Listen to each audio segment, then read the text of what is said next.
Kebenaran meskipun nggak dilakukan itu harus diomongkan terus. Sekali kebenaran didiamkan, entah itu atas nama liberalisasi atau demokrasi, maka Allah akan mencabut barokatul ardi, dan pasti akan terjadi prahara besar, pasti terjadi kiamat. Dan itu na'udzubillah min syarri napa? Kebenaran itu harus diomongkan terus. Kita harus ngomong terus. Saya itu pernah debat kusir sama seorang profesor, pernah debat kusir sama seorang kiai yang tawadu.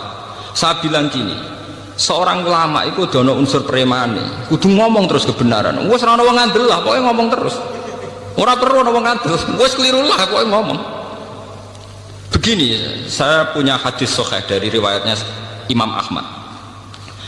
Inna Allaha ta'ala la yanzi'a barakatal ardi hatta la yuqala fil ardi lizalim antaz zalim.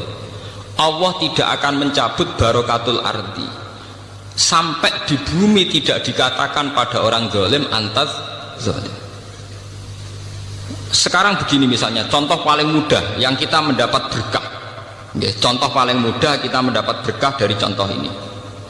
Sebetulnya atas nama etika Jawa, etika Jawa. Kita nanti tonggo lonte, iku sawangane secara etika wis urusane dewi-dewi. Ora usah mbok omongno iku lonte, sundel, sembah kono. Tapi barokahnya kebenaran bahwa orang nakal harus kita katakan sundel lonte. Itu kelontean dan kesundelan akan tabu terus selama orang masih ngomong untuk lonte itu sundel, untuk orang BTS itu lonte atau sundel. Artinya apa? Orang masih jijik atau merendahkan derajat mereka yang berprofesi sebagai lonte atau sundel. Dan ini baik bagi agama, bagi keberlangsungan moral, karena masih ada yang menjijikkan proses-proses yang salah.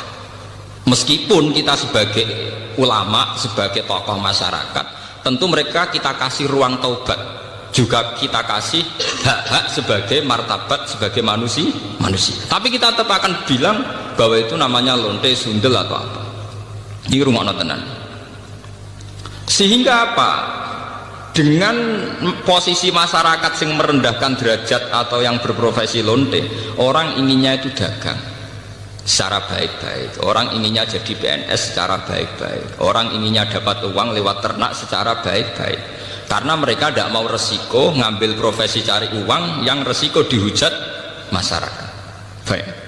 Bayangkan nanti mungkin di era anak cucu kita, orang yang lonte, yang sundel dibahasakan itu hak asasi. Sehingga orang mungkin generasi anak cucu kita sudah tidak ada istilah lonte sundel. Setiap perilaku sosial dianggap hak asasi. Dan itu awal dari tidak ada agama. Awal dari tidak ada agama. Karena kemudian sing ternak ya hak asasi, sing lonte dianggap hak. Itu bahaya sekali bagi keberlangsungan agama dan moral, dan negara juga nanti repot. Artinya apa? Sebetulnya sifat-sifat anarkis masyarakat, anarkis dengan tanda kutip anarkis terutama dalam perkataan, maling darani maling, lonte darani lonte, itu menolong agama. Karena dengan stigma, dengan pelakuan masyarakat sing jelek, perilaku ini terdianggap jijik. Dengan dianggap jijik, agama bisa jalan. Artinya bisa jalan ya, karena si A yang lonte itu dihujat masyarakat, yang lain-lain nggak pernah ingin cita-cita jadi lonte. Sehingga masyarakat akan, bahkan mungkin anaknya lonte sendiri, karena tahu nasib ibunya dihujat, juga bercita-cita tidak jadi lonte.